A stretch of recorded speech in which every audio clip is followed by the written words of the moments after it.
One of the ways you can demonstrate independence is by supporting independent redistricting. And hundreds of thousands of Illinoisans have signed petitions after petitions asking for just that to happen. But some of you sitting here tonight have defended the status quo, a map that gets pushed through within days. Senator Raul has talked on television previously about against different efforts at independent redistricting reform. What are each of you willing to commit to tonight to push a more independent map drawing process in the future? We'll begin with Senator Raul. So first of all, I learned a lot about redistricting in the last redistricting process. I had redistricting hearings throughout the state, had the Brennan Center come in and offer information. And one of the things is that the redistricting criteria, sometimes that seems like benign criteria, actually competes with other criteria. And the one that is most important to me is respecting the Voting Rights Act. An example, respecting municipal boundaries. The Brennan Center came in and said that means packing voters, packing African American and other minority voters. I'm not interested in that. And redistricting proposals, independent proposals, didn't clearly prioritize protecting the Illinois Voting Rights Act that goes beyond the protections of the Federal Voting Rights Act.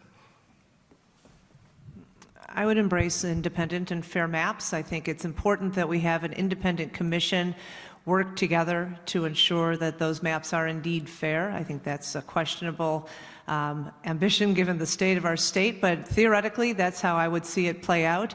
I think it's also important, though, to look at the federal redistricting, and it's difficult to move forward with that given who's around us and how other states in our nation are moving forward. So I think in terms of federal redistricting, it needs to be a nationwide effort, but in terms of state and so forth, local, it needs to be independent and it needs to be fair.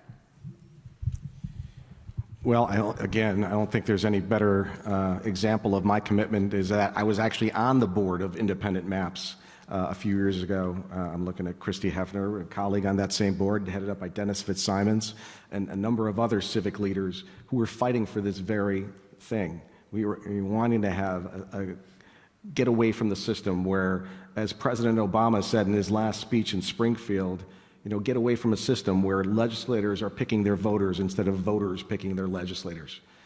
It's a broken system. We need to reform it. Unfortunately, there was a suit filed that prevented us from getting a referendum. That needs to move forward. Yes, we can argue about the details. Hopefully, we don't have to argue about the fact that we need to have independent maps, and I fully support them. So this is an issue that I'm passionate about, and listening to the senator speak just makes me sick. What we can do to have independent maps, we can pass House Joint Constitutional Resolution 23, which I proposed, which actually puts independent maps on the ballot, and we don't have to go through the petition process. We can do that as a General Assembly this year.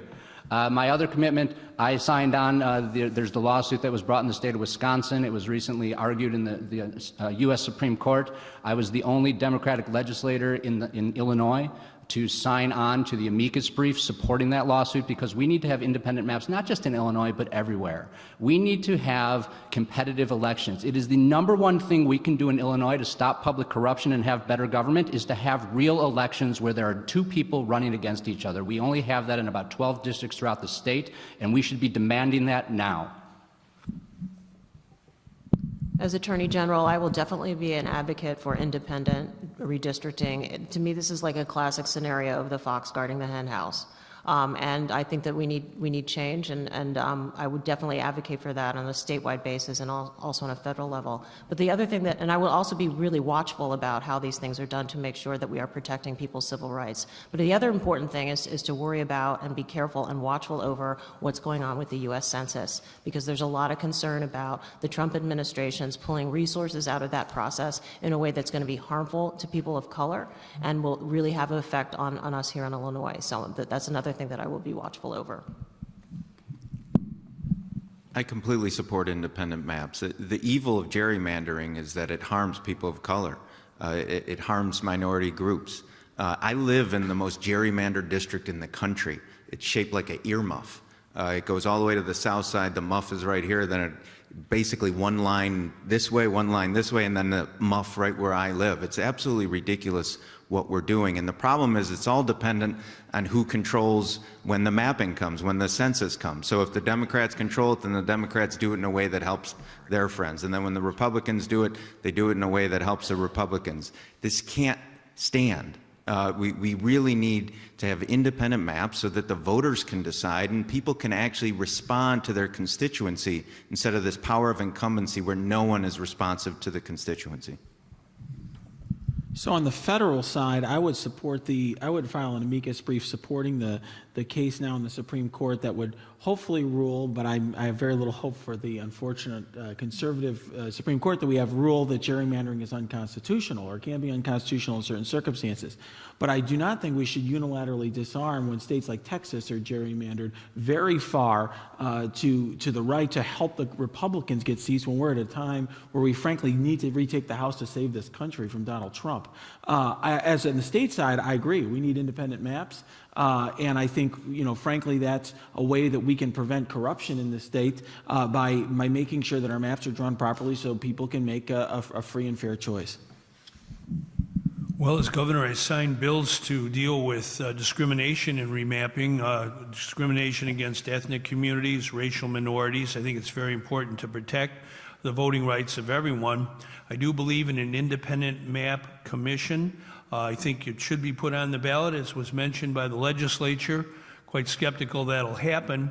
It can be put on the ballot, in my opinion, by the voters through initiative. I'm the only person in Illinois who's ever got an initiative on the ballot in 1980, and I think the subject of remapping is a viable subject for the citizens to petition it on. I think it needs to be a lot simpler and purer and cleaner than what they tried before. I think that was very convoluted, and that's why the court ruled it off the ballot.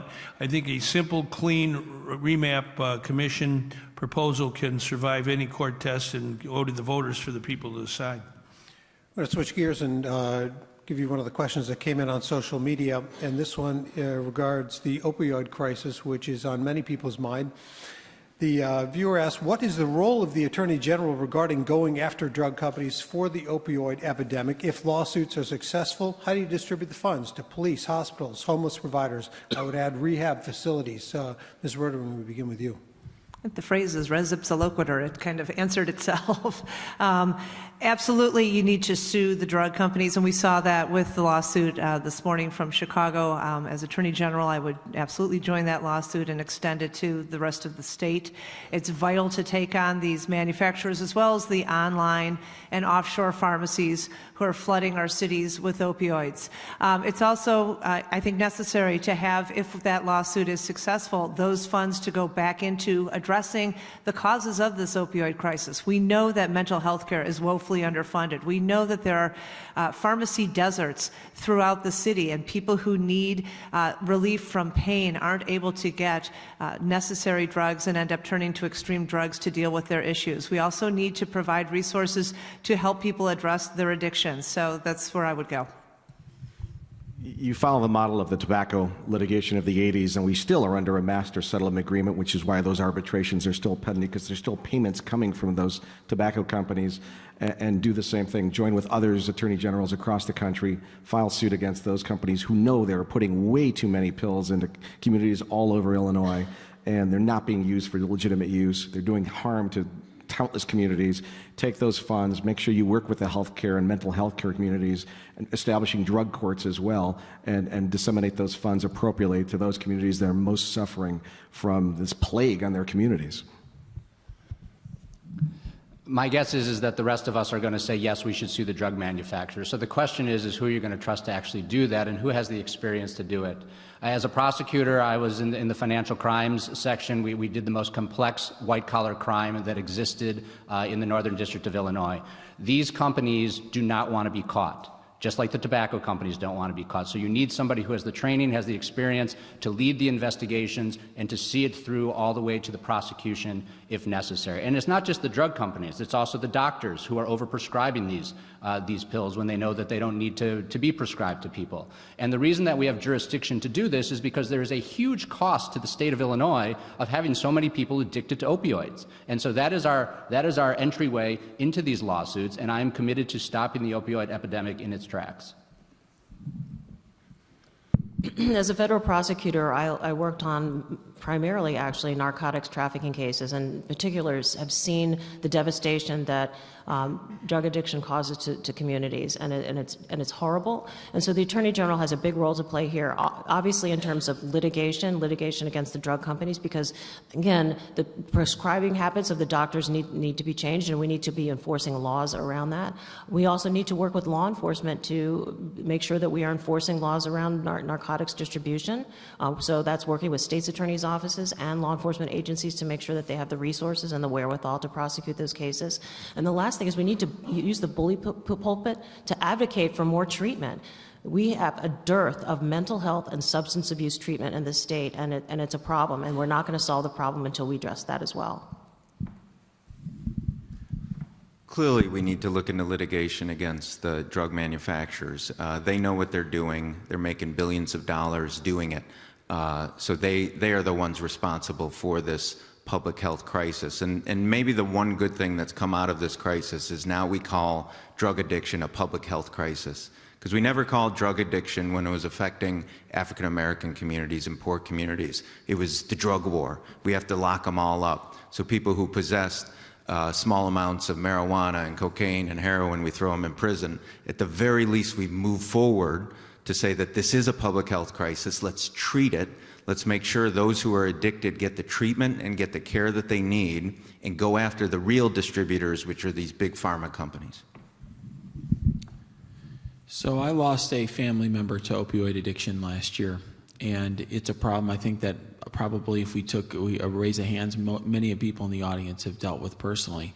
I think what's the hardest thing about it is that treatment is very effective, but there's not enough resources out there to give treatment to everyone who needs it. And one of the things that has been sobering for me as I've gone around the state and ran for this post is seeing how the lack of resources in the state impacts so many areas. So yes, I would sue drug manufacturers. It's not easy. I handled very complex white-collar crime as a federal prosecutor.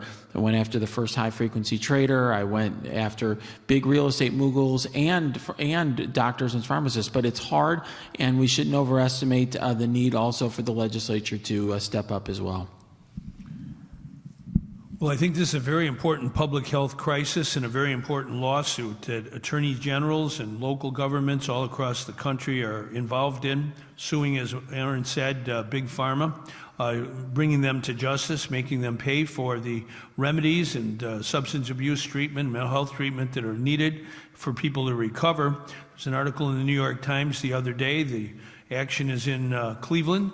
The judge there is a very strong judge. He wants to bring all these different attorneys for public bodies together to carve out a settlement, to do it expeditiously. I think it's very important that Illinois be involved in this. I work with Lisa Madigan with respect to the subprime mortgage crisis and getting money back for our state and the people of our state. Same way with the tobacco litigation. I think when attorneys work together, they get results. I watched my father suffer a painful death from cancer because he was a physician who knew of the addictive nature of opioid-based painkillers. And he retired in 1989. So he knew this back then. The pharmaceutical companies knew it as well, and so they need to be held accountable. I voted a few weeks ago to have medicinal marijuana be used as an alternative. But with regards to the resources, we can't forget the most vulnerable communities. We tend to do that. I've talked about this on several levels with regards to the Attorney General's office. We can't forget the most vulnerable communities.